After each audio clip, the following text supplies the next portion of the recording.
We were always told it might come to this. That one day, everything we ever knew could end.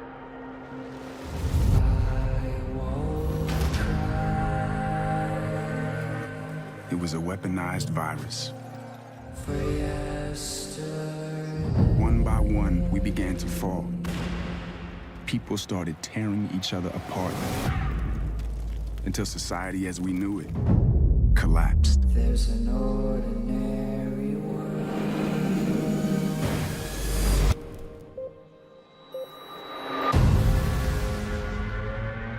It was a signal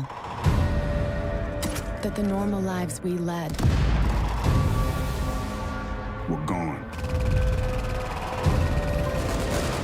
We are activated as a last resort. We are the Division.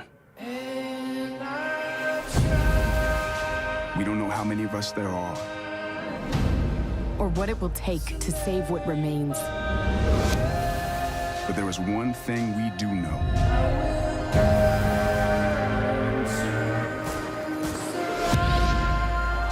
There cannot be any hope for tomorrow if we don't fight for today.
Hello, my fellow agents. What's up? It's Robby with Open World Games, and I'm joined with... Hey guys, my name is Patrick. I'm from the Division Australia. And I'm here with the game director of Tom Clancy's The Division, Ryan Barnard. Hello. And we've got a bunch of questions from you guys, the community. We're going to start right out. Okay, so how randomized are the encounters in the Dark Zone? That's a good question. I guess if they're asking how randomized are the archetypes of the enemies, that's very randomized. So the enemies, if you watch the demo like today, where the Megan was calling out, "Oh, I've got a rusher, a sniper in the back." There's several archetypes to each faction in the game, and those are absolutely randomized, but the factions themselves kind of are in areas for a reason, so that's not so much randomized, besides the roamers that might come through certain areas. So next question I want to ask is, are the loot drops shared or just for the individual by themselves? Yeah, so loot in the Division is what we call personal loot in the open world. So when you take down some enemies and something drops, that's for you, and not the other members of the group. They don't see it. However, in the Dark Zone, which is a public space, that changes. So loot is then shared. So the first person to loot it would loot it. But it's also contaminated if you were watching the demo. So you need to extract it before you can equip it. Okay. Here's a good one. It is, will we be able to explore an entire skyscraper from bottom to top? Yes, exploration. So Inside of buildings and underground areas are important in the game. We're also building a game that we want to run. So I can say that you will not be exploring a skyscraper from top to bottom, but there will be tons of interiors for you to explore, tons of underground for you to explore. Okay, great. Awesome. Okay. So my question is, does the Dark Zone include any underground or sewer systems? It does include underground, and just depends on what you classify. Not the classic sewer system, like from movies and where the alligators are down there in New York. So not so much that, but definitely underground areas for you to explore. Okay, cool. All right, here's one. It is, are civilians and vendors located in the Dark Zone, or is this strictly just in the base of operations? Ah, another good question. You guys got some good ones. I try to think. So the civilians, so the Dark Zone, the purpose of the Dark Zone was actually to bring the quarantined, the sick people originally when they were trying to contain the virus, the outbreak. So not a very civilian-friendly environment. So you don't run into a lot of civilians in the Dark Zone when they were locking it down. But since the division has locked it down and set up the wall originally with the JTF, we do have vendors that you might find throughout the Dark Zone that work alongside your Dark Zone rank. Oh, okay, cool. Can we expect any unscripted public events during the gameplay? That is on I absolutely am not talking about list for this E3. So, Okay. We're very aware that it's a public space. You can play alongside groups of other agents, which you do in the demo. Yep. But the extent of how public events work or, that kind of thing, we're not talking about right now. All right, cool. Okay, cool. We tried. Yes. Sorry, guys and gals. Okay, so what other game modes can we expect in the Dark Zones? Yeah, sure. I mean, the Dark Zone, the way to think about it, or when you describe it with your friends, or when you're talking about the game, is it's not a different game that you're going into. You still have missions, you still have solo content, you still have group-oriented type content with elite enemies. You still have scavenging things that you can come across in the Dark Zone. So it's not a different type of game mode, but inside the Dark Zone, PvP is enabled. So absolutely, you have the same type of activities that you do out in the open world in your co-op space inside the Dark Zone. Okay, cool. All right, so we got a fan question here from Black Hollywood. I hope I pronounced his name correctly. He asks, what can we expect the maximum number of people to be in the PvP area?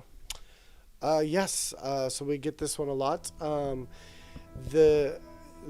The demo, like you guys played today, we did for a specific purpose. We wanted to introduce people quickly into the Dark Zone, so that was 9 players in one extraction area. We don't worry about numbers so much as the feeling and the gameplay that we're looking for in the size of the Dark Zone. So we do have a number that's in the game, but that is constantly in flux. And as we get closer to beta and we get more and more hundreds of thousands of players in, and we can start seeing what is the right formula, we can adjust that very, very easily. Because if I give you a number here or I say a number, there, then it's like, why did this change? So yeah, fair enough. It's something that we tune a lot, and we want the feeling and the gameplay to be right, not more than just a number. Yep, fair enough. Okay, this one comes from Paco Maker 1, who says, will you be able to fully customize your character? For example, customize and mold your face to your liking. Well, we got we got this one a little bit earlier as well. Customization in an RPG is really important. We want you to get attached to your agent, but we also are not going to the extent of some of the other RPGs with nose and ears, and you can select your sex, you can select your skin tone, you can get some tattoos, some markings, and that's about it for the facial and body type setups. You can also choose your clothing setup, your vanity kind of, your look of your agent before you start getting all this gear stacked on top of it. So in that way it is very customizable, but we don't go really crazy with the the funny looking old heavy models. Okay, that makes sense. So, besides fighting the cleaners, can we expect to fight any other factions within the game? Yes, we had a new reveal this year with the Rikers, which is a gang from Rikers Prison, which is pretty much just blown into Manhattan and taking advantage of the chaos and trying to kind of control the area. And as we keep getting closer to launch, you'll keep learning about new enemies as we have in the game. Okay, awesome. Cam Colson goes on to ask, in the Division, will there be long loading screens? Or will there be no loading screens? So we try to eliminate loading screens as much as possible. Okay. So that is a mantra. But you know, when you respawn, like you saw right now, there's a short loading screen. There may be areas where we do have loading screens, but you know, as a rule, we are trying to get rid of as many loading screens as possible. Well, that sounds good. Okay, so my question is, can you join a group that possibly that has the option to not betray within the dark zone, or can I disable it myself? I'm trying to join. Yeah, that's another good question. It's come up a lot with the demo we had and seeing what can happen now in the dark zone. And again, I'll go back to where we have a big beta coming. We have more people playing, and currently there are no plans for those mechanics. But if we ourselves or we see the beta community really not enjoying the certain aspects of the game, we can look at making adjustments. So I believe that the less you constrict players, and we believe the less you constrict players with mechanics, the more fun it can be. Players make their own rules, you know, like a lot of times in these games. So we don't know for sure exactly where we'll end up at for launch. But, okay, cool. But right now, there's no plans for that. Okay, cool. This one's very good. Okay. It is from Audi Surcharge, who says, what is the max squad size? Will there be content that requires raid-sized parties? Okay, yes, good question. So the max group size is 4, so which hasn't changed. You know, we do have 3 in the demo, but that's for the purpose of the demo that we have this year. Okay. But that has not changed. 4 is the max group size. And then, raid content, again, we are not talking about our public events and the raid and the end game to specifics yet. But we're building a game that we want players to play for thousands of hours. It's about progression. It's about items and loot. So we are very, very invested in having good activities for you to do once you're max level and have put all this time into your agent. All right. So I just wanted to also ask, will there be aim assist or auto aim, or can you even turn it off, if you wanted to? Sure.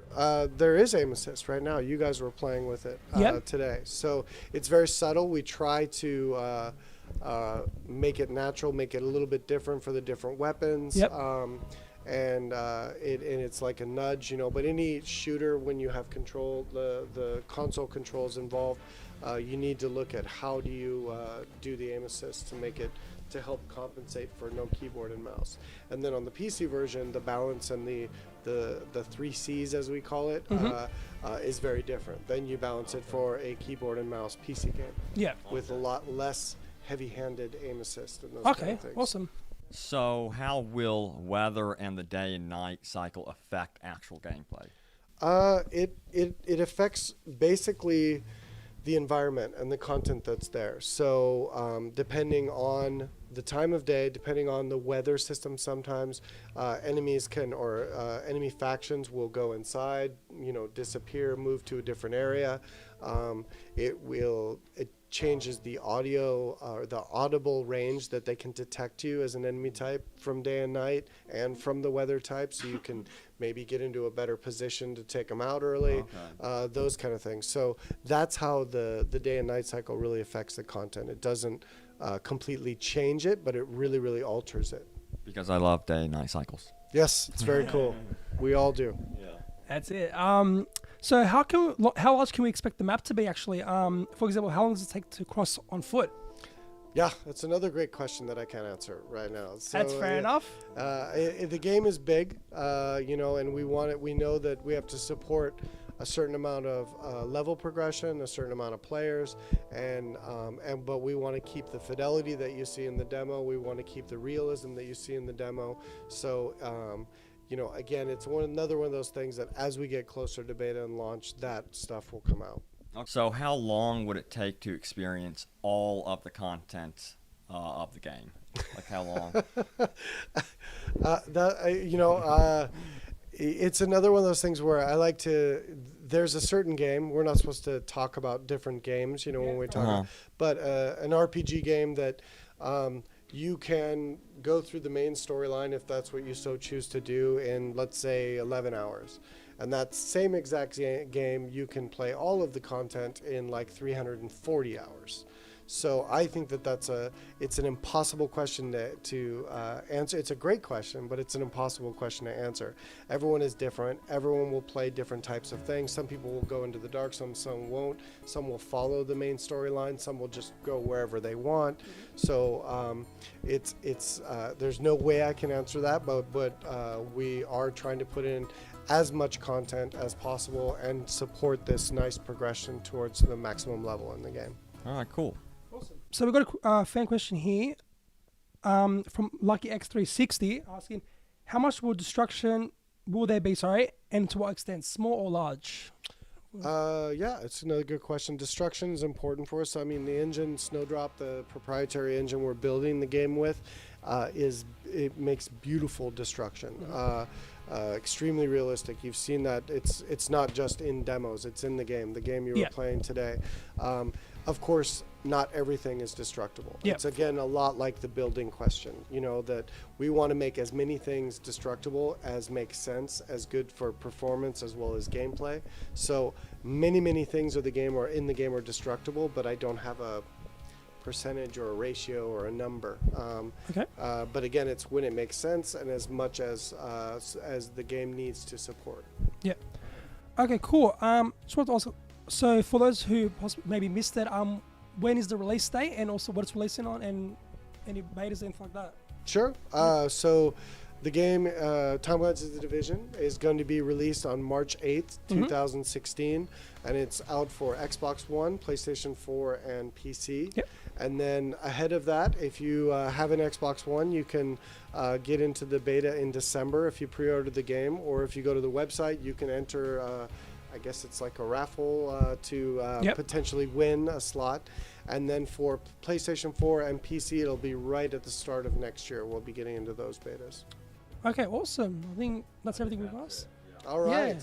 Cool. So I just want to thank you on behalf of myself and Robby, and thank you for the time for the interview. No problem. Thank you guys. Thank you guys. And we'll see you guys in New York.